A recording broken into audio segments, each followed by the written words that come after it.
Good evening, everybody. A lot of you have come in after we started our discussion, so welcome and thank you for taking the time and joining us today for this very, very important discussion. Also, my heartfelt gratitude to Professor and to Dr. Syaama Prasad Mukherjee Foundation and Jagannathanji and the entire team for putting together such a lovely event and calling such lovely people. I am very, very honored and glad to be here.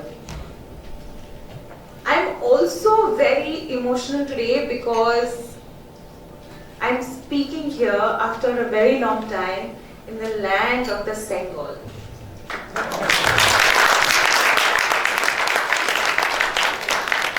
The land of the Sengal and the land of one of the oldest languages in the world. So I am very, very emotional about that. You know, for decades, Anglicized leadership of the Gandhi-Nehru family. Basically, the British left and they handed over power to another set of British Indian people. These people have driven it into our minds that the Indian heritage is substandard. Indian way of life is substandard. How we eat, substandard. What we eat, substandard. What we wear, substandard. Over the decades, they have driven it into our minds that what we are is not good enough. But now, I see a change in this thinking. I see this civilizational pride arising, especially in the youth. And it is this civilizational identity and pride that is going to propel us to becoming the number 2 and number 1 economy in the world. Because men and machines are not going to make it. It's the civilizational pride that is going to push us. Alright, moving ahead. So while my book is titled, What If There Was No Congress? Be rest assured, there is no element of fiction in it. It is based on hard facts, it is based on hard truths, and it is a diary of the misdeeds of the Congress party and what they have done to our country for decades and decades and decades. So please, it is not a fictional book. Many more books will be needed like these to correct the narratives that have been systematically made by the Congress ecosystem, the family and their sympathizers. This is just a drop in the ocean. So everybody, all the youngsters here, please write, please talk about this. A lot more collective effort is needed to correct this narrative. Having said that, the way they have systematically made this narrative and made us feel inferior, there is something to learn from them as well. We must also do this as systematically as they have done this. For our efforts to have as much longevity as their efforts did. So we must keep that in mind. Now, in terms of how narratives work, I want to give you an example that is relevant today. The prince goes around the country saying, हमारी मोहब्बत की दुकान है, हमारी party मोहब्बत की दुकान और आप लोग नफरत फैलाते हैं. He goes around the country saying that. What does that indicate? He indicates that the Congress and its allies are the only political parties who are capable of providing an inclusive governance. This is a monumental lie. There is no bigger lie than this. There have been innumerable instances where his family members and his party have actively engaged in creating discord between communities. I will give examples for this.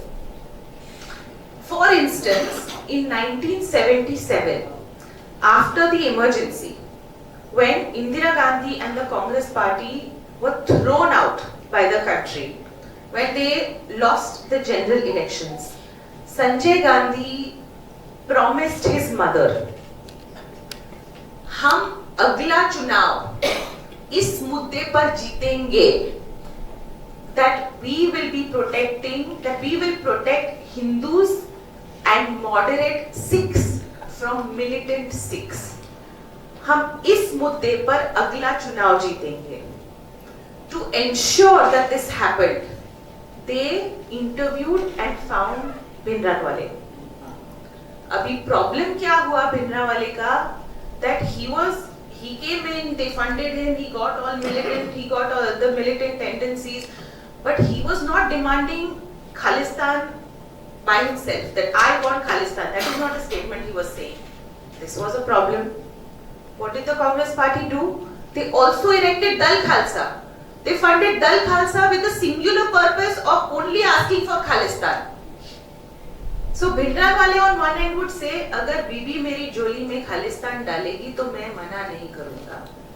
And they hooked him up with Dal Khalsa, who was only demanding Khalistan. This is one instance where they pit one community against another community. Let me give you, okay, before I say that, let me tell you what mentality this is. You know which mentality this is inspired from? This is inspired from the Muslim League mentality.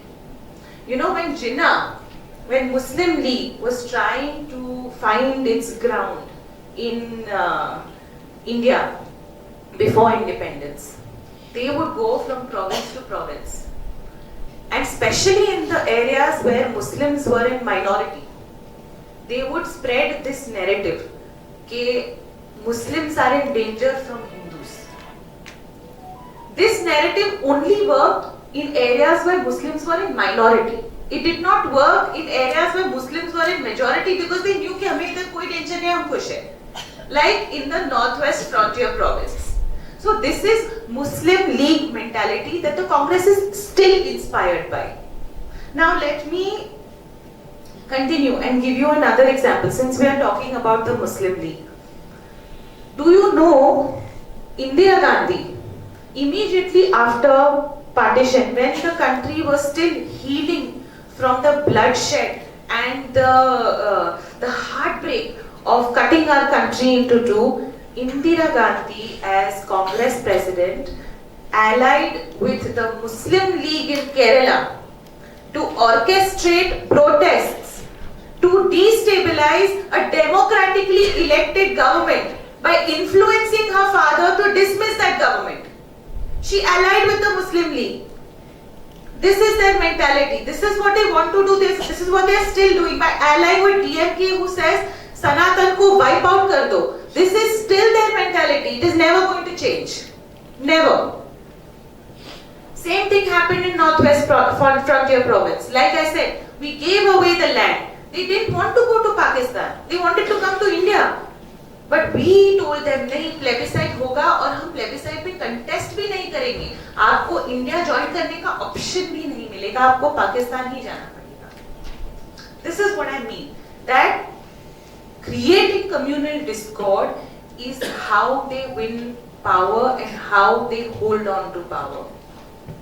Now, let's move on and let's talk about how the Congress party pitches itself as the custodians of democracy. I don't understand how can a party that brought in something like the dastardly emergency even talk about protecting democratic rights. How ironic is that? What type of hypocrites do you have to be in order to say these kinds of things? Now, during the emergency, they locked up the media, they arrested most of their political opponents, उससे भी उनका पेट नहीं भरा. They were so insecure that Indira Gandhi mysteriously, again I am repeating this, Indira Gandhi mysteriously held her primary political opponent, Jai Prakash Narayan. She held him in captivity, not in a prison, but in a hospital. What did she do to him? She kept him in an area without ventilation. She would send doctors. Doctors would administer mysterious drugs. Jai Prakash Narayan told his lawyers at that time, and later on again, he wrote in a letter to his supporters that I think I was being poisoned by Indira Gandhi. What type of insecurity and inhumanity is this? This is the inhumanity that is very dangerous, very, very dangerous in the leadership of our country. On the other hand, while she was up to this, her son roamed around with roughnecks and goons all around the country, running programs like the sterilization program. Once again, he pretended like he was this incarceration, this incarnation of God, and that he owned the country. There is an instance that I want to talk about. Once again, this is an episode. He stood at one place in Delhi with his team of gundas and some people from the administration. He stood at that place, there were slums. He said, यहाँ से मुझे सीधा देखूं तो India gate दिखना चाहिए और कुछ नहीं. From Turkman Gate he stood and he said, from here I should be able to see India Gate, nothing else. Immediately bulldozers were brought in and the slums were removed, rendering lakhs and lakhs of people homeless. Obviously, protests erupted और उन्होंने ये protest को कैसे quell किया? Violence से.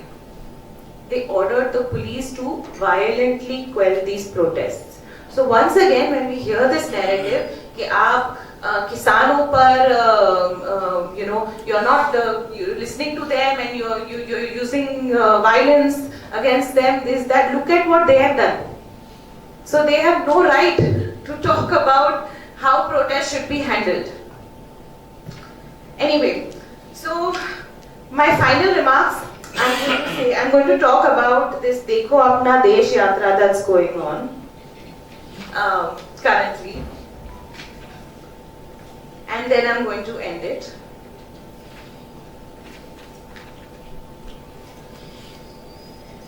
So let's circle this all back to what the Congress does today. Rahul Gandhi, instead of being in Parliament as a parliamentarian in the budget session, is on his Dekho Apna Desh Yatra. Where did he start this Yatra number 2 from? From very sensitive regions in the northeast. Why do I mean sensitive? Not just Manipur, but even in Assam. He went to areas where the demography has been changed by the influx of migrants, Muslim migrants, other minority migrants, and these areas have become very sensitive to handle. He took his yatra in those places instead of coming and showing up as a parliamentarian and doing his job. Nobody in the Congress, even the people who are with him with backpacks on the yatra, even they don't know why they are doing this yatra. Nobody knows. What is Nyay? What Nyay are you asking for? Nobody knows. Why? Because the real purpose of the yatra is to create discord in the country a few months before election. That is their game plan. That has always been the game plan. But now the country has understood. And now the country doesn't get swayed by these narratives anymore. And come 2014, unfortunate for a democracy that we will not have an opposition, but they are not even going to have enough seats to be the principal opposition of our country. We have learned that. Thank you. With that, I rest my speech. Jai Hind. Thank you. Now we open the floor for questions. A kind request, engage us with a lot of questions and less feedbacks and theories. Over to you.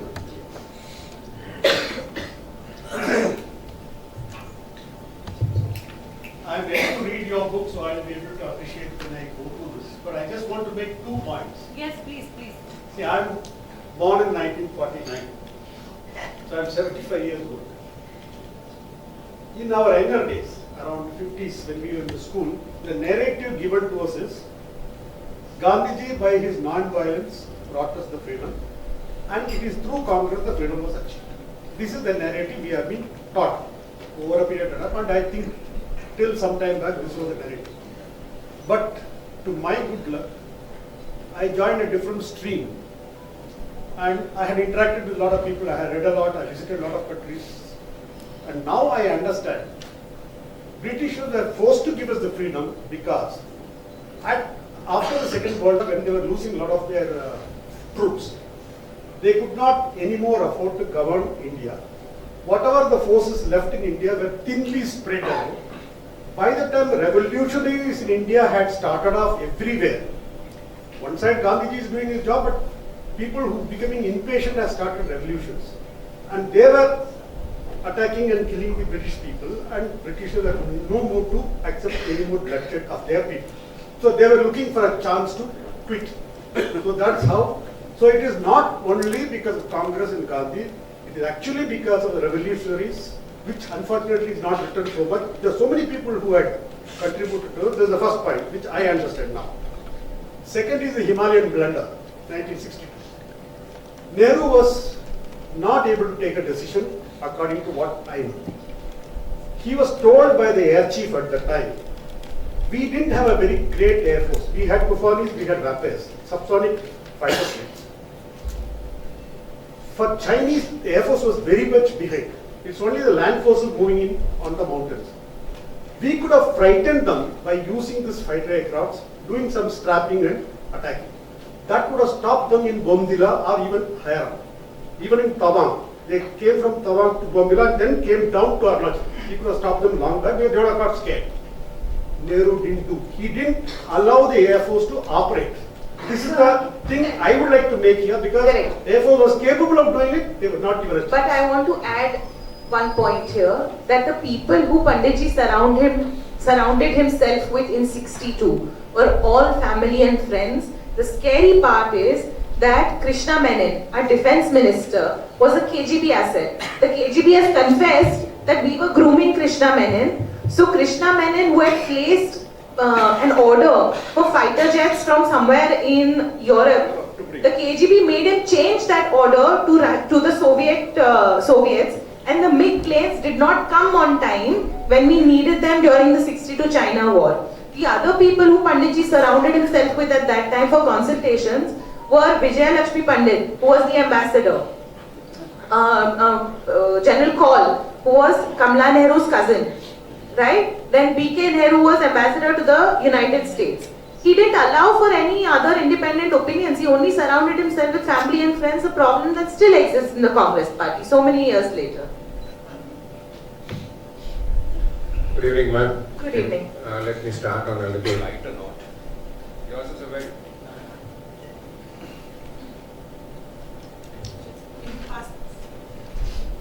We have one.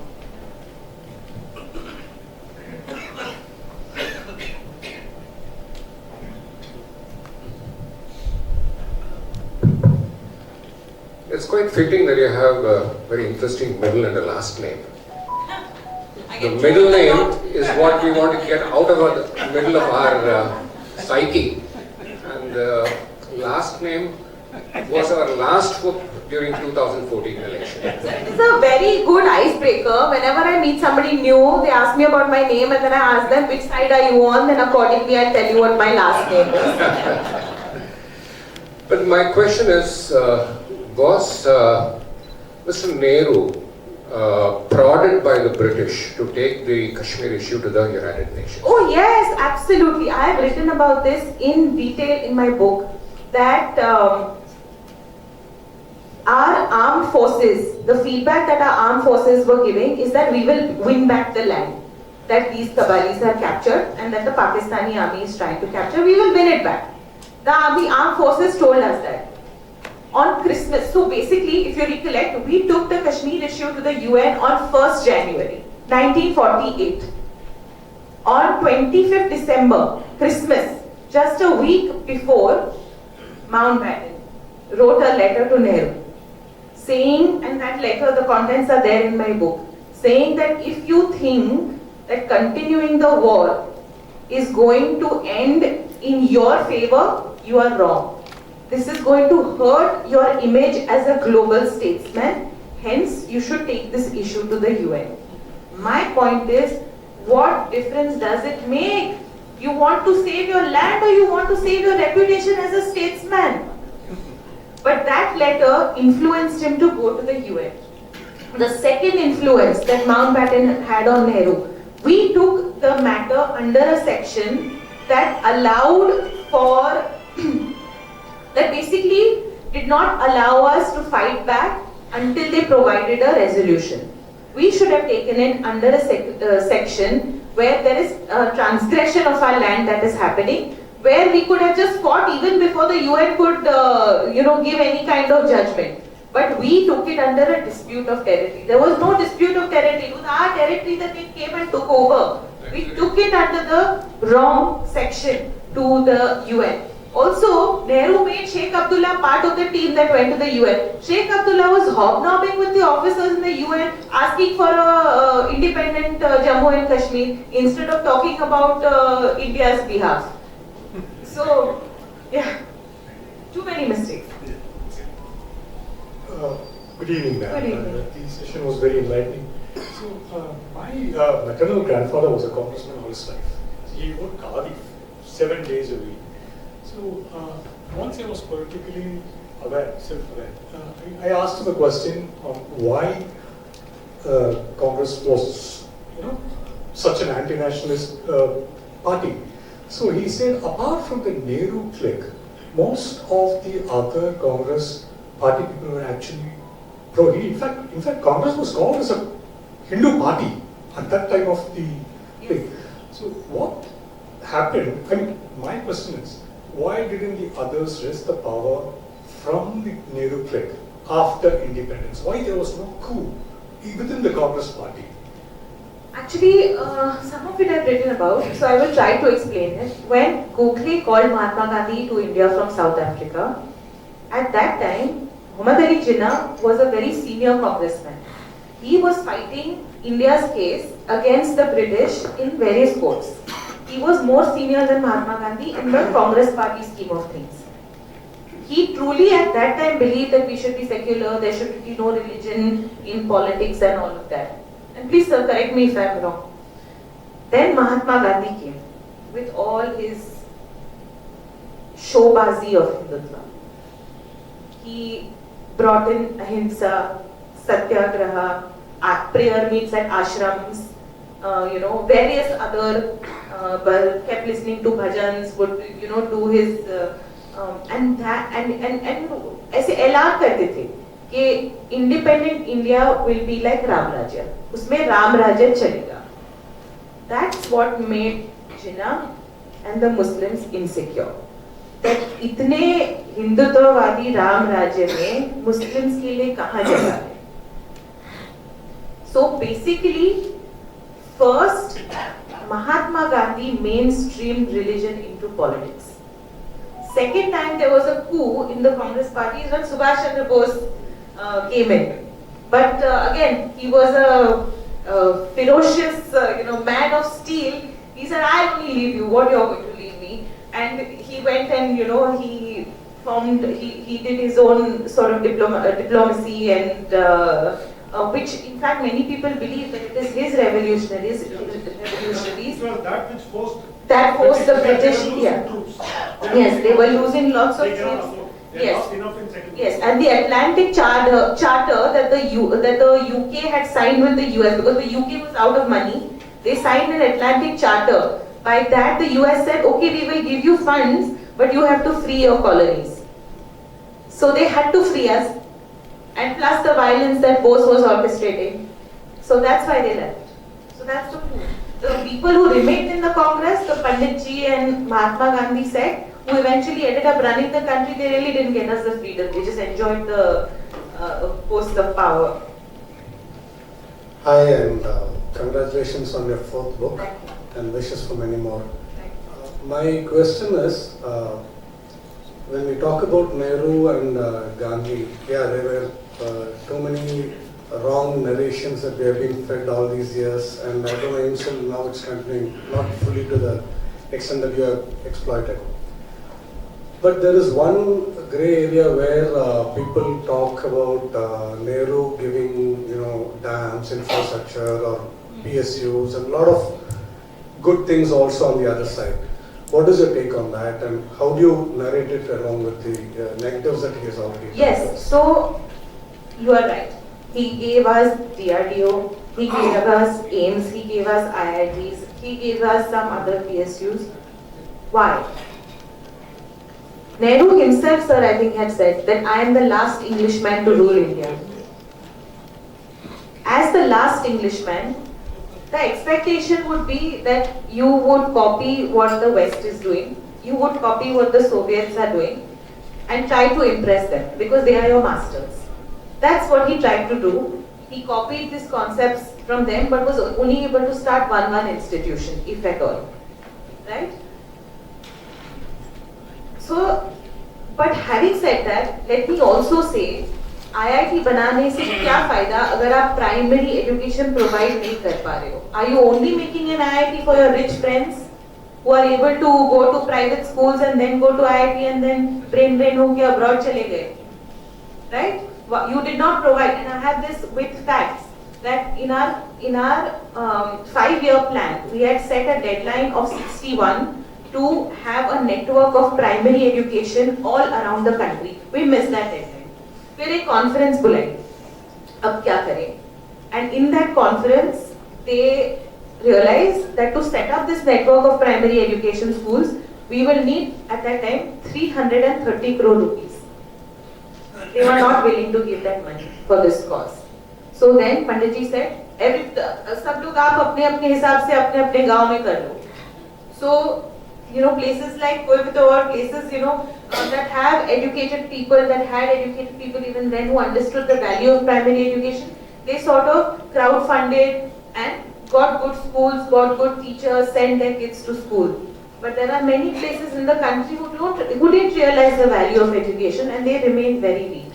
Consistently, consecutive Congress governments have made no effort in strengthening primary education.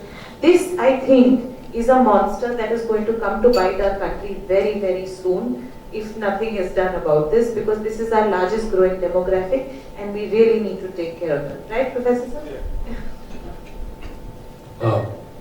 Ma'am, here. Yes. What I understand from the discussion and from the way it's being presented, that it primarily the book or the process says that what are the commissions and omissions of Congress in general and the Nehru family. But going literally by the topic, what if there was no Congress? People like us, what we understand by going by today's political scenario, that BJP is there and Congress, which was the national party, is dwindling. And if we connect this with the post-independence period, what it appears is, other than communism, was there any national level activity? Because the country was new after the British, and the regional parties were not powerful to form a coalition. So if the Congress was not there, other than communism, what was the political scenario? The revolutionaries. If the revolutionaries had formed a political party, we would have avoided a lot of mistakes that have been made. That's number one. Number two, even though the title is this, in my book I've made an attempt that today, when especially the youth, when they read news, they read the things about Manipur, they read things about China, they read things about Khalistan case, Canada mein idhar attack kiya hai, वगैरह वगैरह. They don't have any historical context that why these issues and how these issues have sort of cropped up. So this book provides a historical context to most current affairs issues which are still live wires for us as a country. Thank you, ma'am. Thank you.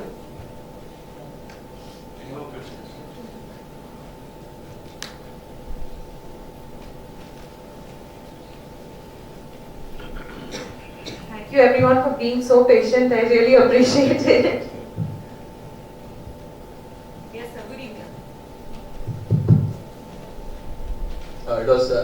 interactive session, and we would like to read the book. And in fact, my daughter who has come here, she said, I want to read the book, your autograph. Yes, of course. Yeah. And yes, please, I hope you like it. And please, I give you my email address, give me feedback. I really enjoy reading your feedback. Yes, thank you. My question is, you talked about Jayaprakash Narayanji, right? About the isolation and all that. Yeah. Is it true that Lal Bahadur Shastri also was weeded out with the same kind of thing? One. Second, if so, what was the reason? I have not written about it, sir, in my book. There's lots of speculation. Okay. So once I know exactly what it is, I'll write another one. And I would also like to know what could be the reason. No? Insecurity, They didn't want political opposition to thrive. Okay. Okay. Second question is Nehru, I mean, he had his own personal weaknesses, right? We all know about it. Was it overwhelming his statesmanship, or was he not? He was absolutely not. I mean, look at what Mountbatten's daughter, Pamela Hicks, has written in her book. That, and she's given interviews also, I think, to Karan Thapar. She has said that every time there was a challenging situation where Panditji needed to be convinced, the Viceroy would tell his wife that please see how you can convince Panditji about Kashmir, see how you can convince Panditji about partition. She was used as a, like a pet, like a chess piece. Okay, So what kind of statesman is this who gets influenced by a chess piece? Okay. In fact, in your book, it's there that every night 2 a.m. Nehruji used to write letters to Edwina. Yes, he was that involved, and she was just using him to convince him about Kashmir and partition. That is the question. Too interesting. Yeah. Thank you. Are we good? Yeah. Thank you.